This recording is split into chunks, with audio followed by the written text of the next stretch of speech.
Na tentativa de evitar tratamentos convencionais com exames e medicamentos, pessoas de diversas religiões buscam a cura por meio das cirurgias espirituais. A jornalista Carolina Prestes realizou uma cirurgia e afirma que foi curada de um cisto no ovário direito. O tratamento na medicina comum seria com anticoncepcionais. Então eu começava a sentir, eu colocava a mão, eu sentia ele, sabe? E dor, e dor, e dor. E como eu venho de uma família de berço espírita já, e já tinha visto esse tipo de coisa, né? Aí meu pai e minha mãe falaram, ó, já que você não quer tomar o remédio, a gente não queria de repente ter que fazer a cirurgia, porque eu tinha essa opção de tirar, vamos tentar o tratamento espírita. Carolina realizou o tratamento há 1 ano e meio e afirma que alcançou os resultados. Assim que eu cheguei lá, eles falaram para mim, né, dão a energização, dão um passe e logo eles acabam percebendo o que a gente tem. Eles falaram, até me perguntaram, você está querendo ter filho agora? Eu falei, não, agora não, né? Então a gente vai iniciar um tratamento porque você está precisando, porque senão futuramente isso pode te prejudicar. Se não resolver, você procura o médico da terra. Tudo bem, então você vai ter que vir 3 quartas-feiras para a gente iniciar esse tratamento. Então eu ia lá toda quarta-feira à tarde. Eu lembro que até saía do emprego mais cedo, ia para lá, eles faziam um tratamento com pedras, né? Eles colocavam pedras no corpo, assim. A gente rezava, né? Se concentrava, eles me davam uma aguinha energizada, eu ia para casa. Tinha flores que eu tinha que colocar embaixo do meu travesseiro também, para manter a harmonia do corpo, né? Eu fiz isso durante 3 semanas, para daí na quarta a gente fazer a cirurgia. E eu sentia a sala cheia, parecia que eu estava dentro de um centro cirúrgico. Tinha muita gente, escutava barulho, assim, de muita gente. E assim que ele colocou a mão, eu sentia tudo. Eu sentia ele mexer, parecia que ele estava fazendo corte, depois ele costurando, sabe? Foi, assim, incrível. A Casa Espiritualista Cristã Obreiros da Paz, o SECOP, recebe pacientes todas as quintas-feiras. As fichas para o atendimento começam a ser distribuídas no início da tarde e seguem até às 20 horas. O tratamento mediúnico só termina quando todos os pacientes são atendidos. Em média, 1.100 pessoas vêm até a casa semanalmente. Aqui no SECOP a pessoa chega, ela pega uma ficha com o nome dela, com os dados do que foi marcado para tratamento. Primeira vez que vem, ela faz a marcação dos pontos e na segunda e terceira semana ela continua o tratamento. Sempre quando ela chega, ela deita em uma maca, tem 2 médiuns ao lado dela, ela vai comentar o que ela está sentindo, é verificado ali pela ficha e feito o tratamento. Sempre tocando na pessoa, nunca houve cortes, a gente é contra isso, sem expor a pessoa, sem tocar em partes íntimas, em nada que vai expor a pessoa. Então, se a pessoa se queixa de um problema na garganta, né, nós vamos tocar na garganta da pessoa e passar energia para esse ponto, ou uma rinite, parte abdominal, sempre cuidando daquilo que a pessoa tem queixa ali. Depois do tratamento, pede-se que a pessoa se cuide, não coma nada com vinagre e não cometa excessos por 3 dias. O SECOP não aceita nenhum tipo de doação. A casa se mantém com a Tarde do Pastel, que é realizada um sábado por mês. Todos os atendimentos são gratuitos.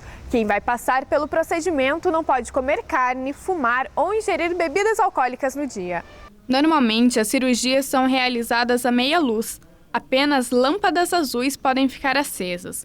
Logo após o procedimento, os pacientes tomam água energizada e podem se servir com doces fluidificados.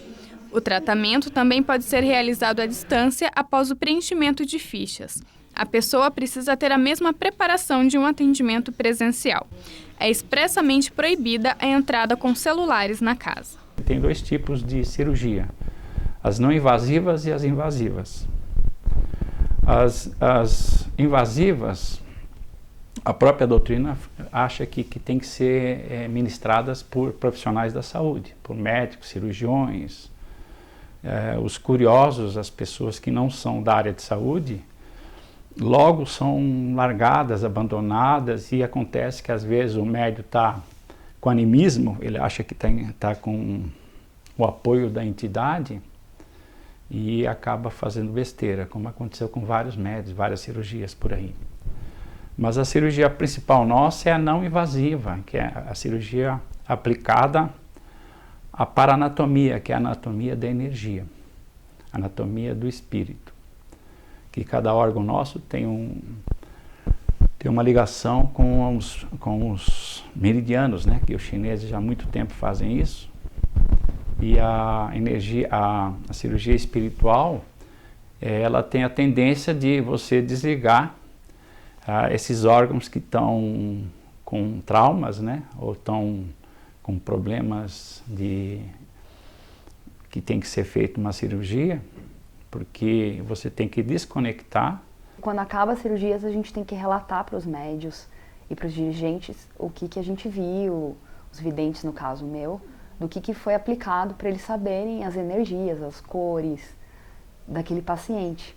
O médico oncoginecologista, Jean Correia, explica como o cisto surge no ovário e como o corpo trabalha para eliminá-lo. Na grande maioria das vezes, diria que a absoluta maioria das vezes, ele desaparece sozinho, por uma condição natural do organismo de reabsorção desse pequeno coágulo que se formou dentro dessa estrutura que a gente chama de cisto, né? O cisto, na verdade, é uma pequena formação dentro do ovário, onde teoricamente teria que conter o óvulo, que é o processo natural da fecundação do ser humano.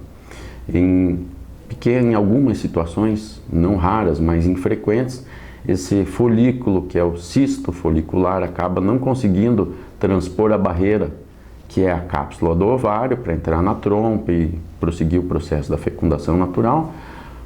Com este trauma, pequeno trauma que ele sofre, acaba fazendo um pequeno coágulo, né? Um hematoma. E isto, com o tempo, vai ser reabsorvido de uma maneira natural, independentemente de qualquer tipo de conduta médica ou não. O Centro Caboclo Tupinambá existe há 5 anos e tem eventos todas as quintas-feiras e sábados. Uma terça no mês é realizado um evento especial de cura espiritual. Nós entendemos que cura é cura, sabe? A Umbanda tem uma coisa muito bonita que a gente entende que as energias que geram a cura, elas adotam de roupagens fluídicas para se adequar à egrégora evocada ou invocada, para que ela se apresente, e aí ela chega no espaço com a roupagem fluídica necessária. Então, por exemplo, dando um exemplo mais prático, o mesmo preto velho que se apresenta num terreiro, por uma roupagem fluídica, ele pode se apresentar por uma energia de cura no centro kardecista, com uma outra roupagem, com um médico.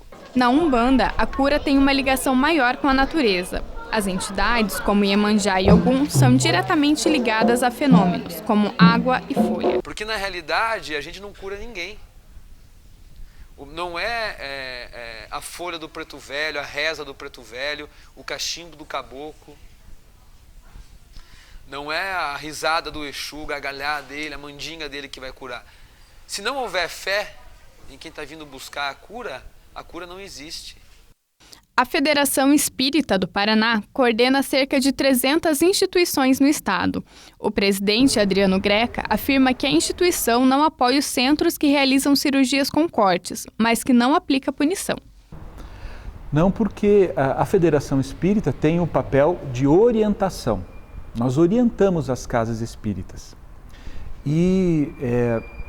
Mas todas as instituições têm liberdade para realizar o que desejarem. Existe toda uma regulamentação em torno da prática da medicina. A Federação Espírita do Paraná, não só a Federação, o movimento espírita brasileiro e a própria doutrina espírita, nós recomendam que nós lancemos mão da medicina que está disponível para nós. Nós temos um grande avanço da ciência médica, instrumentos maravilhosos, tudo aí à nossa disposição. Procedimentos que realizam cortes ou médiuns que incentivam os pacientes a abandonar o tratamento na medicina convencional podem responder por curandeirismo. Evitar a ação de charlatões, né? Que acabam utilizando da crença e das pessoas para adquirir bens, acabar tendo algum lucro, né, com essa prática. A arrecadação ela é uma agravante para o crime, que acaba elevando a pena por conta desse lucro. Porém, esse crime muitas vezes acaba sendo afastado em razão de vivermos em um país com uma miscigenação de crenças tão grande, né? Em Curitiba, existe uma organização chamada Mãos Sem Fronteiras, que trabalha com o mesmo princípio da energização, na imposição das mãos, e é cientificamente comprovado. De acordo com estudos de universidades ao redor do mundo, o toque incentiva a liberação de substâncias benéficas e reduz a produção de hormônios nocivos ao corpo humano, aumentando a produção de endorfina e reduzindo a adrenalina e o cortisol. O grupo tem uma sede dentro do Hospital de Clínicas de Curitiba há 10 anos, atendendo pacientes e funcionários. É cientificamente comprovado porque é o organismo que sente os resultados. Desde que seja fisiológico os resultados, ele é científico, porque você não tem como não sentir a melhora até por meio de resultados de exames que o próprio médico pede. Se tem um caso de qualquer problema que seja de disfunção física e depois com o acompanhamento do médico ele acompanha os resultados, você consegue comprovar porque não é o poder da mente que nós utilizamos, mas sim a energia que o próprio cérebro produz. Porque quando você tem essa produção de energia pelo cérebro, diante de estresse, preocupações, a vida agitada das emoções do dia a dia, essa energia fica presa no cérebro. Quando você estimula, ela desce pela coluna vertebral e pelas ramificações nervosas atinge todos os órgãos, fazendo com que esse equilíbrio seja mais imediato. Ai, divina, eu quero ser filho